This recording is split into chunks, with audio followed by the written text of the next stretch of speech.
strong blind pick early isn't something you want to do, and therefore Fnatic, for the first game at least, are taking it off the table. Yeah, when Fnatic played G2 in week 10, they actually gave Perkz the Syndra multiple times. They ended up losing that series in the end.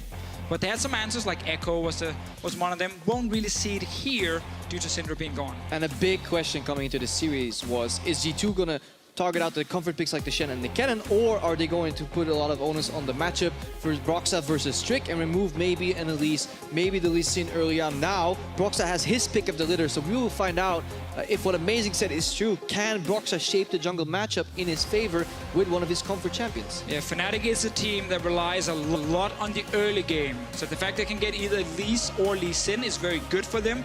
But I do want to talk about that adaptation from G2. They don't ban Lee Sin to give Elise over. They just leave both of them open. They change them and say we don't need to try and target him if he's going to get a good early pick anyway. Of course, so options available for both Trick and Broxah. Let's talk about the Camille. First pick here for G2. We've seen Soaz, Caps, and Jezzes playing it. Jezzes in particular really shining on that Camille last week against H2K. Fnatic, they will lock in the Gragas and Elise as a response. Gragas is just a super strong pick in the top lane. You saw G2 think about Rumble. Fnatic themselves haven't really trended towards the Rumble too much lately, I feel, and been avoiding it. Better to play Soaz on a tank. G2 will now have the risk of obviously losing that Rumble in the second ban phase, because you don't want to Rumble and Camille, for example, in the first 3 picks. You need to use that flex opportunity from the Camille. Now, obviously, the picks are coming in pretty fast. There's a lot of story to each pick here in this matchup. G2, Graves, it is the #1 pick for Trick, and Orianna is the #1 pick for Perkz as well, so they're locking in pure comfort. Same thing on the side of Fnatic though, it's just not the meta comfort picks like Aurelion Sol we see from other teams, but it is a pick for Caps that worked really well against H2K. And also bonus points, because we now get to find out why was Caps and why was Fnatic so afraid of this Orianna pick that they were constantly banning it out. Have they finally learned how to play against it? And how comfortable is Perkz in the matchup versus Aurelion Sol? Because barring a few one-tricks in solo queue, you are not going to run into this champion very often. A good thing for G2 is the fact that they've been able to scout Fnatic for a few weeks now. It's Fnatic who had to take a very tough road towards this semi-final. First, they almost didn't qualify for playoffs. They had to show everything against Misfits. Then against H2K, same thing. So it's a lot of tape for G2 to watch, and they've been able to see this Aurelion Sol as well. And how well can G2 respond? If you look at phase 2 bans, gentlemen, Ashe, Caitlyn, Kalista off the table.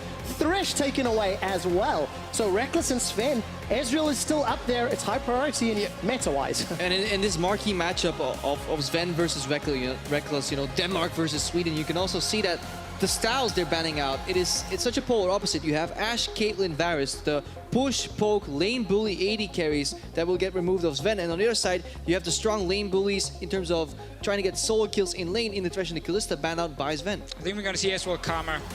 Sadly, they locked him in before I could say it, but... What a surprise! They're picking push poke. Exactly. That's the thing. Like, this has been such a stable lane for G2. You have really good early levels. You can push in the Fnatic bottom lane. But once again, Fnatic are saving last pick for Reckless. This is not a Vayne game because she will struggle in the laning phase. Because of the Karma. Because of the Karma. Not because of the Ezreal. Because last week against H2K, we saw the matchup into the Ezreal, and it actually works fine if it's into the Tahm Kench. But if you face a range support, you need something with a little bit more distance. Even Twitch is risky here. But at least you have the all-in potential.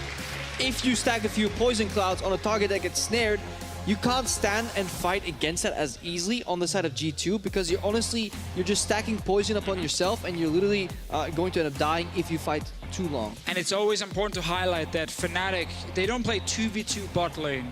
They play 3v2, 4v2, 5v2 bot lane. So these picks like Twitch, where it looks crazy they're picking it, especially last week against the Caitlyn Zyra lane.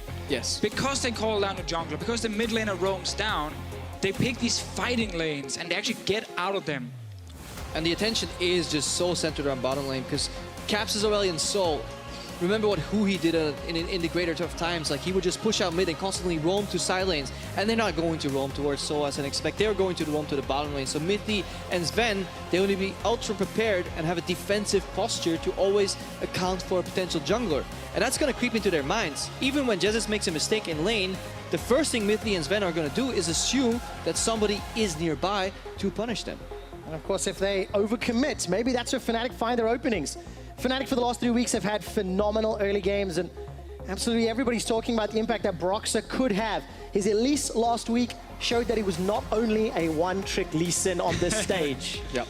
Yes. And that's where Fnatic will be looking again. Will Broxah unlock Caps Reckless this series like he did last week? It's going to be more difficult. I think it's safe to say Fnatic can be very happy with their draft. All right, very happy with the draft. Will their fans be very happy at home? It's G2 eSports taking on Fnatic in game 1 of this best of 5 for a spot in the finals at Hamburg. Ladies and gentlemen in Berlin and around the world, put your hands together for the first European LCS semi-final. Yeah, Wilder rides on his early game. Can Caps make a dent in just the early push, get a quick few bases off? Can they roam bottom? Can they get the bot lane snowballing? Or is Trick going to just abuse the jungle matchup by honestly farming every single time Broxah goes for a gank and eventually just outpacing him in terms of gold and experience? Yeah, let's zoom out and just like look at Fnatic and why this early game is so important. The playstyle they have does not rely on like getting a one-on-one solo kill in the laning phase, but it relies on having very mobile champions who can show up in any lane almost at any point. Things like Twitch coming in stealth and Aurelion Sol flying over a wall, and suddenly it's a party in a lane. And if you do not communicate it or expect it, you just get surprised. And that is actually something G2 historically have struggled with. When teams did the unexpected, when there is like a global agreement on how the game is played, which is kind of called meta, and teams go against it, even CLG, for example, at MSI, like that's where they struggle then. If Reckless starts basing and showing up in random lanes almost on Twitch, if they don't push out the right lane, if suddenly there's an Aurelion Sol in the bottom lane, can G2 deal with it? They've had the chance to scout Fnatic for well over 3 weeks now. They've played against a similar style against Fnatic 3 weeks ago. They should be ready. Well, let's find out if G2 are ready. In the mid lane, Caps already going to use that Celestial expansion just to push and zone, but that's what Aurelion Sol is good at in these control mage matchups. Yeah, it's really hard to deal with an Aurelion Sol level 1, because Orianna obviously only has Q. You can't punish him as hard with auto QW on Orianna to proc that Thunder Lords or have more wave control. So level 1, Caps will dominate. He wants to get 1 creep ahead, which is the one that he's getting right now. Then he's level 2, and now Perks can get zoned really heavily if Caps want to do that. But obviously Caps can't play too aggressively either, because there's always the risk of an early game. Now, when you have Aurelion Sol and these early lanes where you're pushing in, it opens up for your jungler to always path in towards the enemy jungle. Potentially look for a steal of a camp, maybe look for a fight, because then Aurelion Sol will join. Early on here, though, Broxah is doing his blue buff, and he's not really ready to go into the enemy jungle. Yeah, I want to highlight the ward that Caps just placed, because it's not in a lane brush next to him, because that's not how Graves is going to gank him. If they're going to gank, they're going to assume the brush to the left of him is warded. That's why he places it at the entrance of his own Raptor camp, because any jungler will kind of try and surprise you from behind, so it's a really solid ward placement. And this is something we have to know about Caps. He's very aware of where junglers can come from, and especially also how they interact with blast cones. Like he'll walk into his own jungle, kill his blast cone. You had some highlight plays of it too. He seems as a very smart player in that regard. I guess that's part of the reason that Fnatic did invest and build on Caps this split. He's showing up towards the end a little bit more than the beginning, but you've touched a lot on this, you know, Trick and Broxah setup. Expector shoving into the top lane.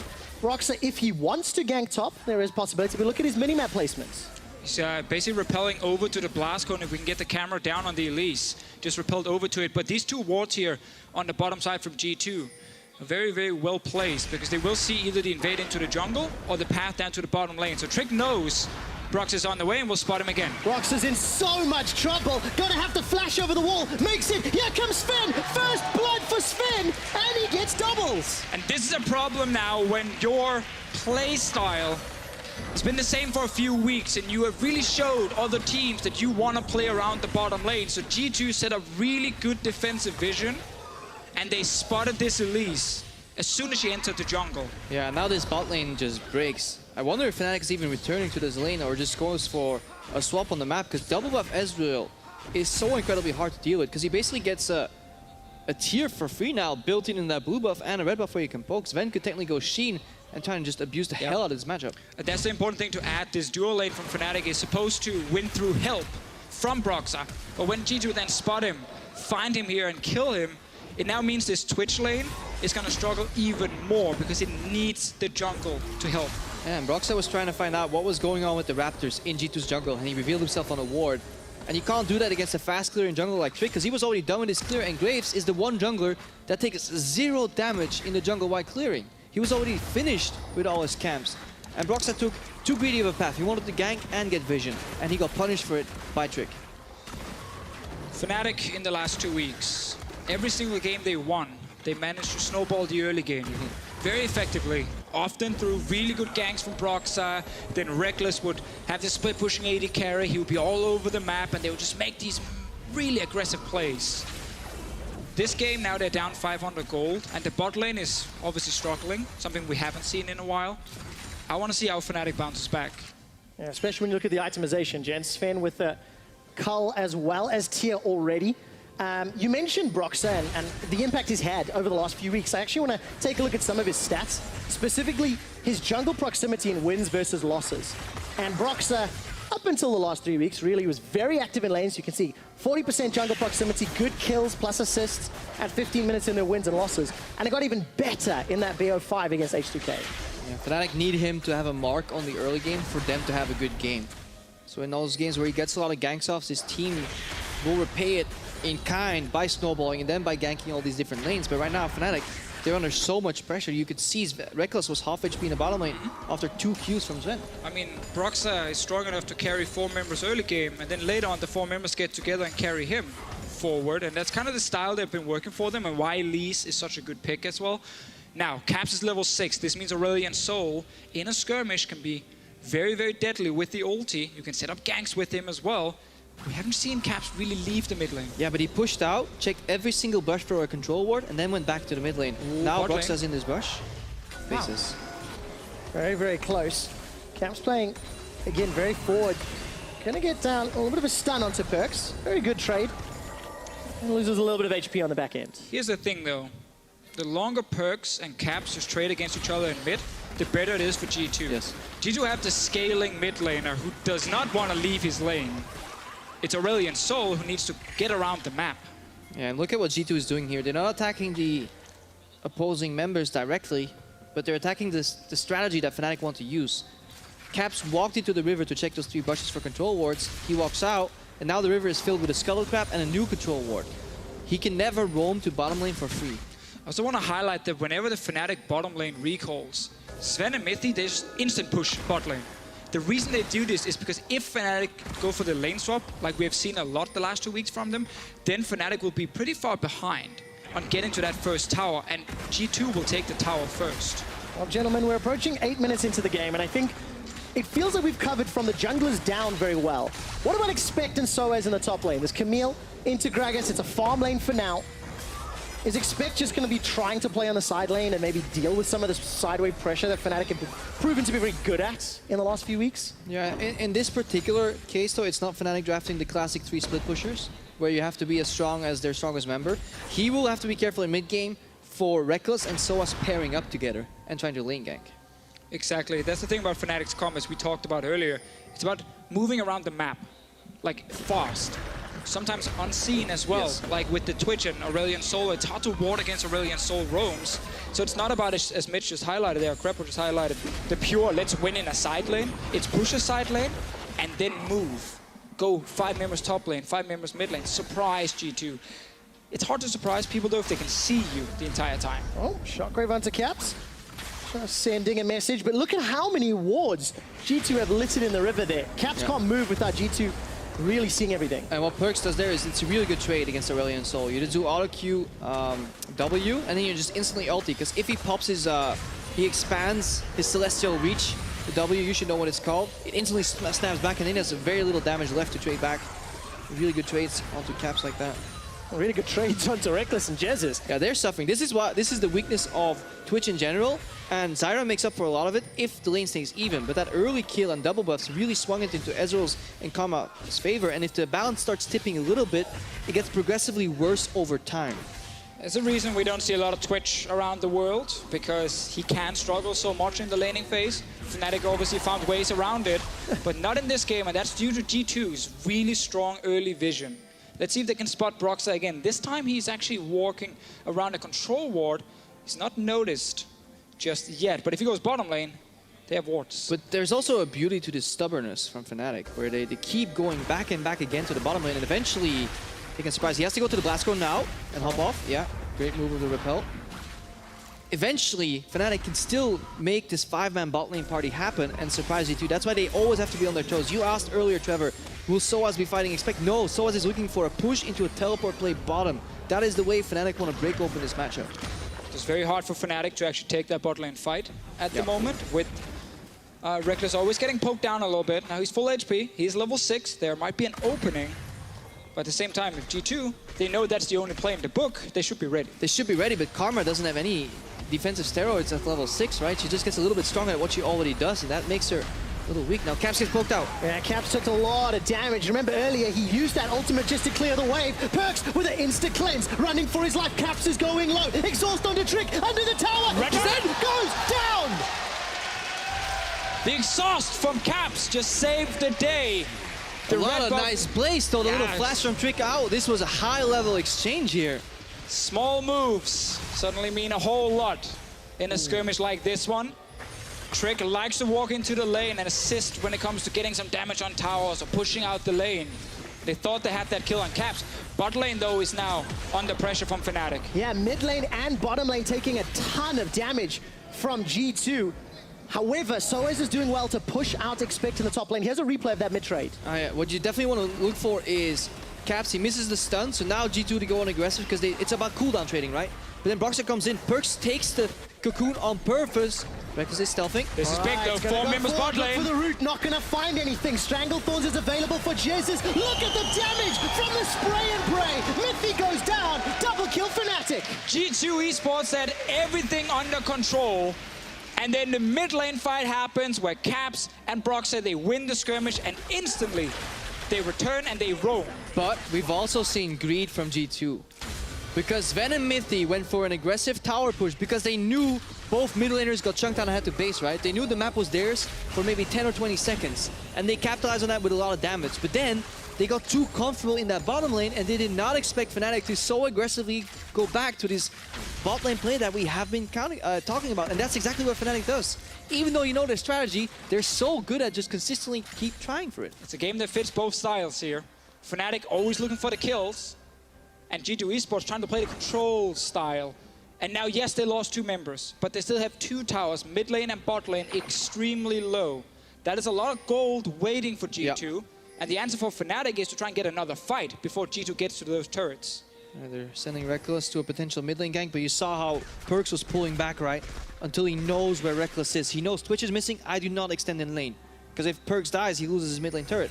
All G2 need to do is play this familiar, slow sieging style right now and cash in the goal that they've been setting up. Here's Aurelion Sol once again moving down. We'll just get the honey fruit, but that's again the pressure. It's always on the bottom lane. And if you look at the vision this time around, Caps only spots it out towards the end of that lane. I keep looking whether or not G2 can consistently control the vision.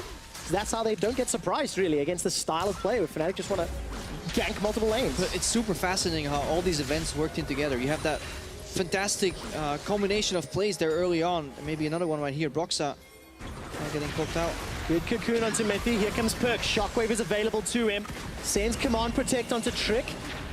Comet Surge at least gonna look for a small stun. No further catch onto Broxah. Because that early exchange of kills in the mid lane triggered a reaction in the bot lane that then triggered another reaction by Fnatic where they caught G2 off guard. Is G2 ready for it now is the question. Can they keep Fnatic on lockdown? Can they control them? I would like to see Perks actually go back and get a control ward here because there is only one from G2 around that mid lane. It will be enough now because Fnatic's wards just disappeared, but they will go back down and replace them. Talking about wards, you can see on the bottom half of your map a ward just timed out from Fnatic. It was just below the Krug camp. And those wards are vital. Getting teleport deep wards for Soaz, if they go unspotted once, could again break open that game. You can lure G2 in a false sense of security and then punish them. So once again now, the play for G2 is these 2 outside turrets with almost no HP left, ton of gold waiting for this G2 lineup. And the problem is, whenever you push forward, Fnatic looks for that little overextension, and then they will attack you instantly, being it bottom lane with Aurelion Sol roaming down. Mid lane tower is easier to get for G2, so I want to see Trick just join Perks and put more pressure on this tower here, because no one can roam from Fnatic bottom lane unnoticed, but Aurelion Sol can quickly join the bottom lane fight. Well, Trick is backing away from mid lane. You're not going to get your wish just yet, Fisho. It's okay in 30, 40 seconds as well. Okay, all right. We'll let it slide for a little while. It's 15 minutes in, gentlemen. Even game as far as gold is concerned. An extended laning phase here. But Fnatic are losing control of those towers on the middle and bottom towers. And here comes Trick, 30 to 40 seconds in. That's my boy. Get in there. Holding He's just Perks' taxing, hand. Tax that lane, by the way. It's probably Perks who baited him into the last fight, getting some revenge. He actually left all the CS for his mid laner. He's been trained well. Yes, he has adapted to the European style. Get mid lane ahead. Yeah, just get mid lane ahead, just feed the mid laner. We haven't really seen Broxah have a huge impact this game. It feels like G2 have read him relatively well. Do you start to panic for Fnatic that they don't have a lead, that they're on the risk of losing towers yet? But he's not going for the super risky build that he usually does, right? He sometimes goes all in on the mobility boots. He still was involved in that mid lane play. Honestly, that got him back into the game. If he would have lost that exchange, then yes, then he would have been punished super hard. But so far, he got caught out in the enemy jungle once by a ward, but he played well in the following exchanges. He definitely did. And getting 1 kill, 1 assist to 60 minutes is okay. You obviously want more than Elise. Now, this is what we all want to see. Trick into this mid lane. Because, again, the bot lane can't really roam. Only Jessis is here. You can see Reckless is moving. They're fighting. Yeah, teleporting from behind. Brox has already got damage onto Miffy. He gets taken out by the ultimate from Soaz. Perks flashes away from Caps' ulti 2, and Fnatic get a kill. And there are so few teams that will punish G2 like this. Every time Trick shows up there with Perks, they think it's already done. And now Reckless is stealthing in the bottom lane, but Sven, as well, is a great duelist early on. So even if you jump him, he'll land a lot of damage in your face. But this is such a smart teleport by Soaz. And it shows you, if you want to beat Fnatic in this style, you need expected teleport. Oh, Sven, caught by the cocoon. Look at the damage. He's down. Broxah just hit 2 extremely important cocoons here. The one in the mid lane, Mithy had flash. Had he flashed it, that would have been a teleport for a flash, nothing else. Bot lane, same thing for Sven here. But Broxah, he hits it. That's 2 kills for Fnatic. That's bot lane tower. This was supposed to be G2 getting the early turrets. But 2 stuns from this Elise. Look at the one here on Mithy. Look at Mithy. If he doesn't get hit here, if he does not get hit, then he they doesn't walk die. out. And then Soaz comes in, and whereas expects teleport, like they're going for kind of a turret-defining play, then your top laner should be ready to join. And I think that is one of the weaknesses of G2. They probably ask, do you need help? And they're like, no, we're fine. Usually this turret always falls for free. Yes, the play in itself was correct, but the execution was off. That's what we said. As soon as they push, Fnatic, they're ready, and they will just strike instantly. And every time Fnatic strikes instantly, they've managed to come out ahead. They're fighting the bottom lane, fights in the mid lane, fight behind the tower. Take a look at this. Mountain Dragon, Tower First Blood, 5 kills, and nearly a 2,000 gold lead. Here's a lane swap from Fnatic. Yeah, and look at this turret. 60% remains. They're trading this for maybe a 10% turret in the bottom. This is just cheating what Fnatic is doing. It's all about this early plays. Now, Soaz is under pressure in the mid lane. Expect came in, but Caps is holding on. Yeah, Caps is. The explosive cast from Soaz bought a lot of time. Flashes expended from Expect. Cleanse for Perks. There's the tower trade, 1 for 1. And Reckless is not leaving yet. Yeah, but nor is Sven in the bottom lane here. This could be an extended trade for tier 2 turrets. Well, let's see who's ahead right now. Both teams actually very, very even. We have Jungler joining on the bottom side. For Fnatic, Broxah is not there yet, so it's only 2 members pushing. G2 will get this bot lane tower as well, and it might just end up being another trade. Caps is on his way, but he's very far away. Caps decides to back away. There's still some pressure from Expect in that mid lane tower. It ends up being a 2-tower trade. G2 managed to get themselves bottom lane, and while that's going on, just before Baron spawns, Broxah's going to pick this up. I anticipate Reckless will grab it. And the reason they can take this objective as well is because it was Fnatic who got the kill bot lane, who killed that first tower and then could recall and go up to the top side.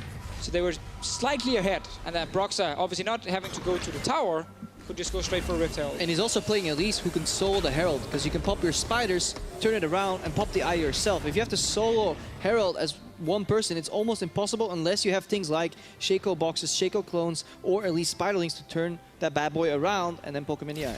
Okay, there's 5 towers down in the last few minutes. There's a Twitch, an Aurelion Sol, and a Elise on the map for Fnatic. Are we waiting to see how they assign their lanes, or is G2 just going to commit to this mid tower? It feels like it for now. Well, now the game gets Really hard. really hard and really annoying for G2 in many ways, because Twitch is unleashed. And Reckless is really good at finding the correct lane to gank. And he was so successful against H2K. I want to see if the communication from G2 can handle that. Because you got to call miss all the time and try and predict where he shows up. Yeah, this is where we can judge whether G2 eSports can count to 5. Unless you see all 5 dots on the minimap, you should assume that the one missing dot is in your lane, in stealth, behind you, trying to kill you.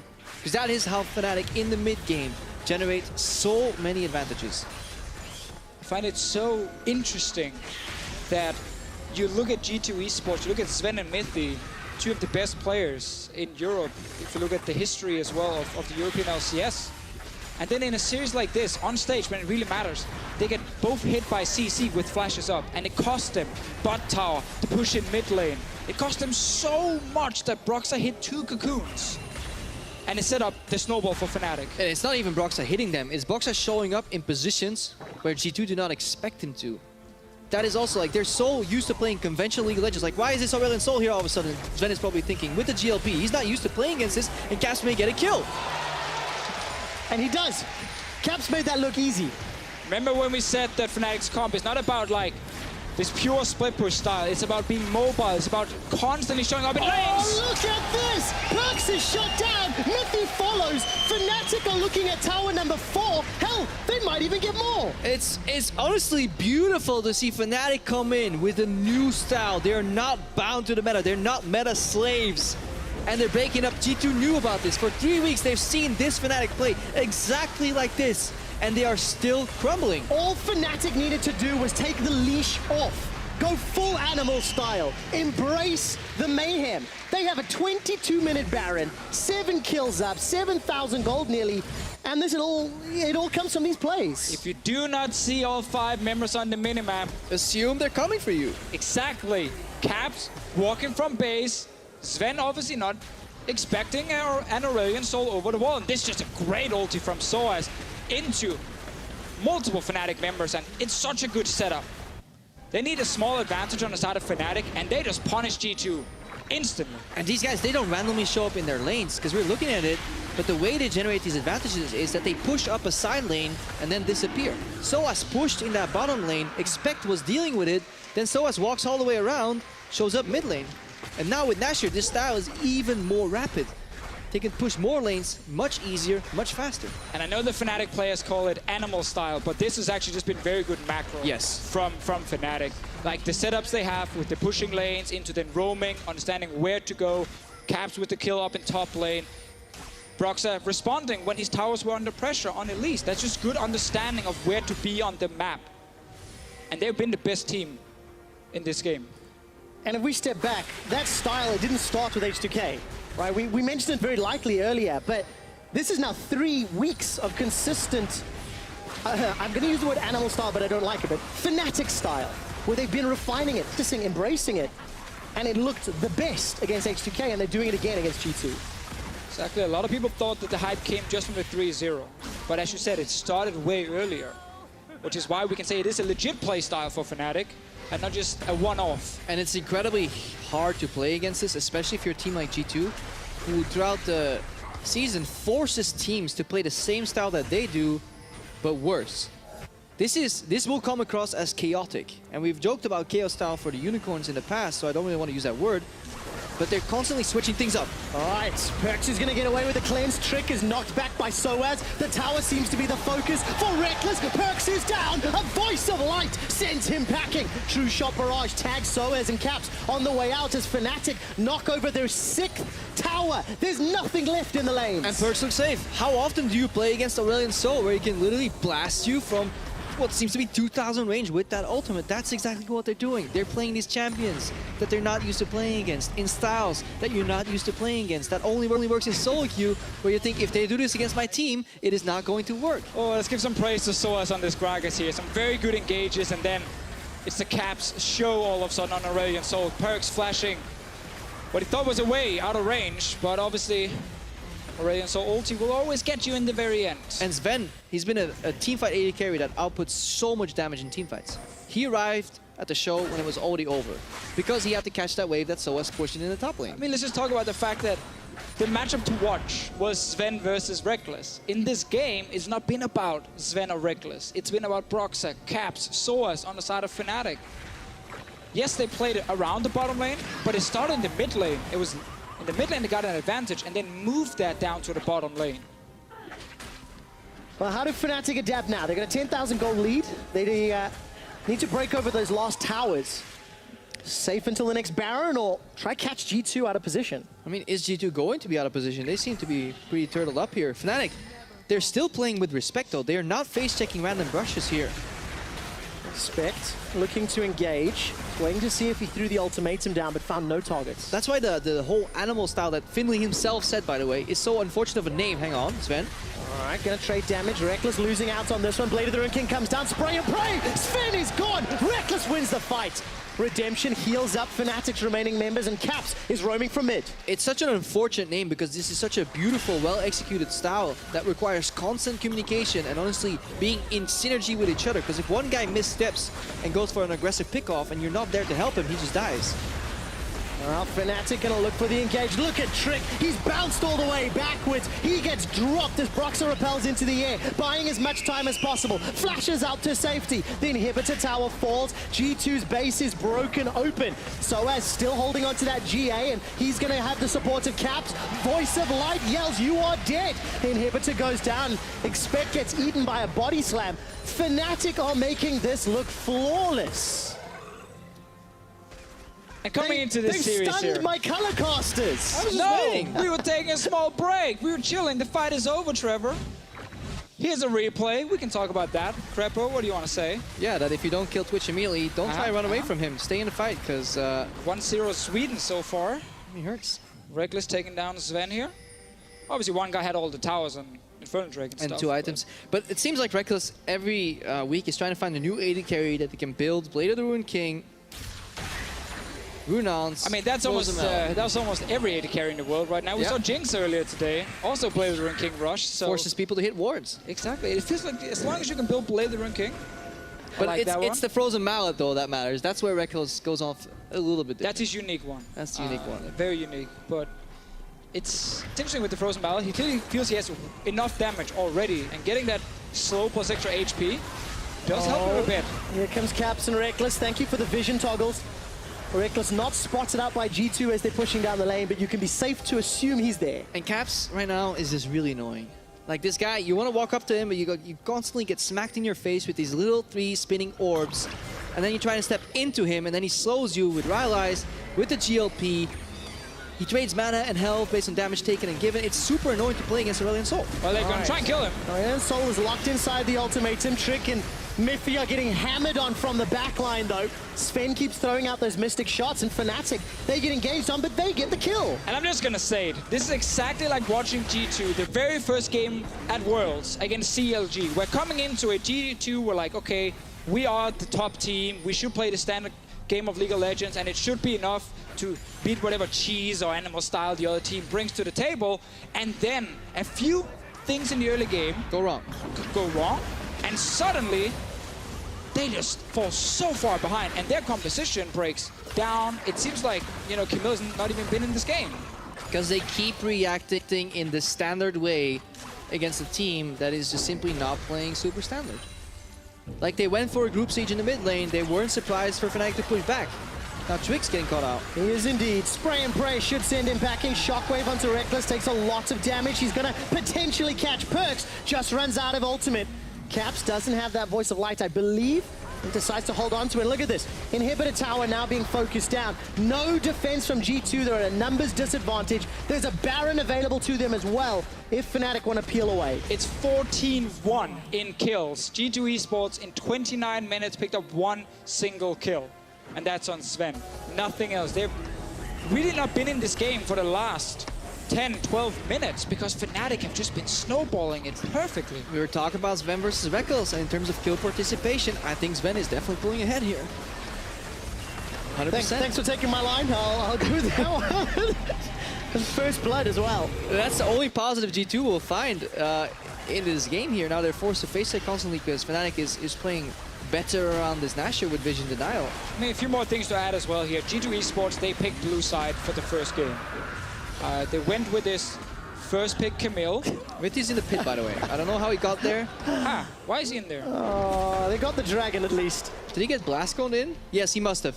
I guess someone would try to run away with the blast cone and he went the other way. Or Soaz knocked him in with the ulti. No, Soaz ulti still ready. Alright, he got blast cone It baited. will forever be a mystery.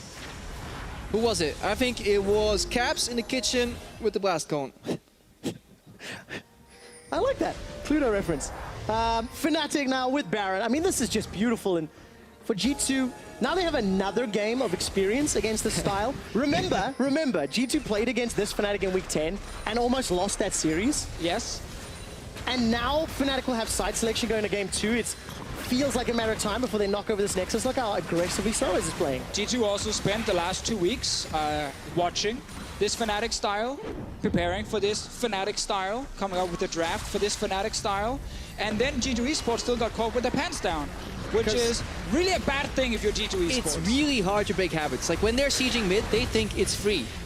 Care for our side lanes. Our opposition is trying to cross-map us on a side lane to take the similar turret. Then suddenly they TP in, they cocoon in, and you find yourself literally surprised. And Fnatic is so good at constantly forcing these plays that even though you know it's coming, at one point you just slip up. And I'm just happy to see that this Fnatic playstyle just keep showing us that it is so legit and they're playing it so well because it's so fun to watch a team playing this fast-paced. And they're going for another one. Oh, they are indeed. Trick almost gets caught by the Stranglethorns. Look at the Celestial Expansion. A lot of damage going on to G2's members. Spray and pray. Reckless gets a double kill. Make that a triple kill. Perks, the last man standing under the fountain. Fnatic get the Nexus turrets and the Nexus. Fnatic fire first in Europe's first semi-final.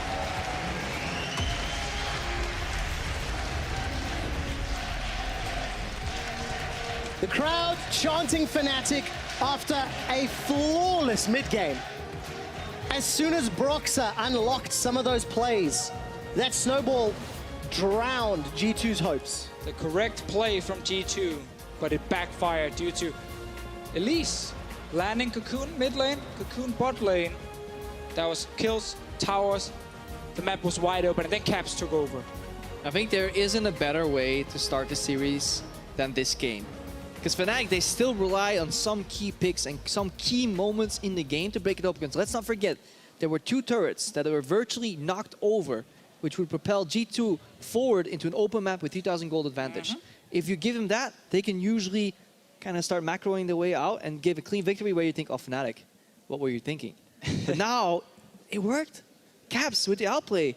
He survived with like literally this much HP. It makes the series so funny. I'm so glad in a way that this style worked for them in game 1 because now G2 needs to adapt. We're going to find out if they can and whether or not Fnatic have any other tricks up their sleeves, gentlemen, because Fnatic, they had a dominant performance to take the win in game 1. Let's send it to the analysts to break it down further. Thank you very much, guys. And for the dynamic of this best of 5, I think it's very good that Fnatic conquered the first game. I don't know about how strongly they did it, though, for the side of G2. And I want to focus in on a couple of things, even though there was a plethora of interesting things going on. You mentioned the jungle matchup, Broxah versus Trick, and how Trick could be vulnerable early. And we're going to run through a couple of replays, starting through one that actually isn't so good for Broxah, where he shows that he's quite predictable. Yeah, so this jungle pathing he has shown against HK already, especially on the Elise, where he jumps on the plant and basically uses it to basically like get access to the enemy jungle. But he makes the mistake of actually walking too far and trying to get vision when his only objective right now should actually be walking towards bottom. Because like a lot of rookie junglers don't really think about what the enemy can do. They think about what they can do. And in this case, he completely left out what Trick can actually ward up, you know. So he kind of fell victim to a nice S-Will bottom lane roam. He did, and good scouting for G2, so they were prepared for at least the early game shenanigans. Yes, it looked really good for G2 because when you have a double buff Ezreal down in the bottom lane, you're thinking, okay, Sven and Mithy, now they have full control. This Twitch isn't going to be able to run rampant. They're going to be able to keep all of their turrets alive and scale into the mid game, which is exactly what they want. but then we see them trying to siege down the mid tower, and this is where we see a bit of an oversight from G2, but we also see a great capitalization from the side of Fnatic. They go for a dive onto Caps, which he's expecting, and that's where you have Broxah coming in from the flank. And you think at this point, both sides should just disengage, but instead, Trick, he goes a little bit too greedy, even flashes when the exhaust is still on him, and this ends up getting the return kill. Now, the big thing here is Perkz, he sticks around to clear another wave, and this gives the freedom for Caps and Broxah to roam down to the bottom half of the map. That it does. We had a bit of a discussion. I was saying that it was adaptability from Fnatic, that they couldn't snowball super early, so they waited out until they had the chance, but you said no, this is exactly how Fnatic likes to play. It's not about doing it early, it's about doing it efficiently. It's just about finding these small mistakes from G2 and then instantly punishing them. You saw that cocoon right there. This was again G2 trying to push up in the middle lane, and then Broxah just walking in from the flank and saying, you should not be here, I'm now going to kill you. And from that kill, that's just where the snowball continued. Definitely, and in terms of perfecting the snowball, Fnatic shows how it's done. And you were saying that G2 was a bit behind on the play. They sometimes traded towers, but that didn't actually net them anything. The thing is that once your map is opened up and like basically G2 already lost bottom turret, the Twitch is free to roam wherever he wants to. So they should just really try to focus on getting the mid control at any point and keep the map stable and not actually try to like swap around, basically like, you know, try to not counteract what Fnatic is doing, but trying to trade around. Because when the map is open, Twitch is the strongest AD carry there is probably. So they enabled G2 enabled Fnatic way more than they should have, and should have played a standard game and played to their comp, which is a 4-1. And it is quite interesting when we look at the H2K game, the bot lane was able to just overtake Nuclear and Chain. That one here, they were 30 CS behind, but still G2's bottom lane ended up an aggregate 1-10 at the end of the game. And that is quite worrying for G2, because it doesn't seem to matter that they get the individual advantages in the lanes. It is still only the first game though, yes. But I think that the big thing here that we're seeing from G2 is something that Amazing brought up during the game, is that their draft seems very old school. It almost seems archaic, because the champions that they're bringing out are not necessarily what you would expect in the current meta. Yeah, the things that I think Unicorns and Fnatic kind of have the same playstyle right now, where it is about like creating a lot of action range around their characters and like making them individual playmakers almost on every role. So like kind of mirroring like Samson White from Season 4, obviously not to the same extent, but like you can see that every champion on Fnatic's roster like had the ability to basically like create a play. Like Zyra can flash E, can like zone with her ultimate, Twitch can stealth in and get his team fight on, and Orion Sol can just send his Q down to mid lane and just like have it be basically a galaxy coming in, you know? So it's just really interesting that G2 doesn't really keep up with that kind of like playstyle, and they rather try to like go back to what has worked for them in the past and hopefully works for them still. Well, my question though is this an archaic comp? Isn't that a bit too harsh if you now mention only the Unicorns of Love and Fnatic are trying to go for that different style? Is it just that these two teams are innovating and it's not particularly that they are bad at drafting? Well, I wonder, because the idea is that when you look at G2's composition, it's very much that in order for one player to succeed, everyone has to succeed, right? It's a composition built around the team, whereas Fnatic, even if one lane falls behind, there's still avenues somewhere else on the map for these plays to happen. And I think that that is the difference, because Fnatic is saying we have such strong individuals that we can give the opportunity to find avenues back into the game. Like we saw the Twitch solo kill, we saw the Aurelion solo kill up in top lane, but if Ezreal gets that solo kill, does that mean a huge amount for the team? Where can the Orianna find that outplay onto the opponent? Yeah, there's basically nothing happening for G2 once they fall behind. So like what they have to look for this game is basically either to start controlling the early game way better and not allow mid-priority plays to happen, or they adapt to whatever like Fnatic is doing, actually like try to play more action range champions where you have like an individual, like, I mean, LeBlanc was banned this game, so the blind picks in mid lane were kind of limited, but just find avenues where you actually like create plays for yourself and don't just like have it be a team kind of based game. All right, we'll see what G2 does, and if Fnatic can keep their explosive momentum up with a win in Game 2, we will find out after the break.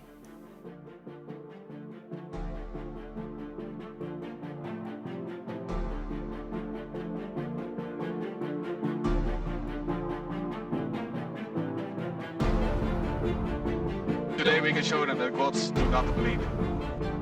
Broxah's in so much trouble. Gonna have to flash over the wall. Makes it. Here comes Sven. First blood for Sven. And he gets doubles.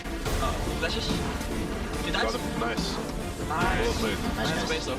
Stealthing. This is big though. 4 members bot lane. For the root, not gonna find anything. Stranglethorns is available for Jesus. Look at the damage from the spray and pray. Miffy goes down. Double kill Fnatic. Oh, Sven. Caught by the cocoon. Look at the damage. He's down. Alright, no flash. Nice. Holy shit, I don't have to do anything. A lot of damage going on to G2's members. Spray and pray. Reckless gets a double kill. Make that a triple kill. Perks, the last man standing under the fountain. Fnatic get the Nexus turrets and the Nexus. Fnatic fire first in Europe's first semi-final.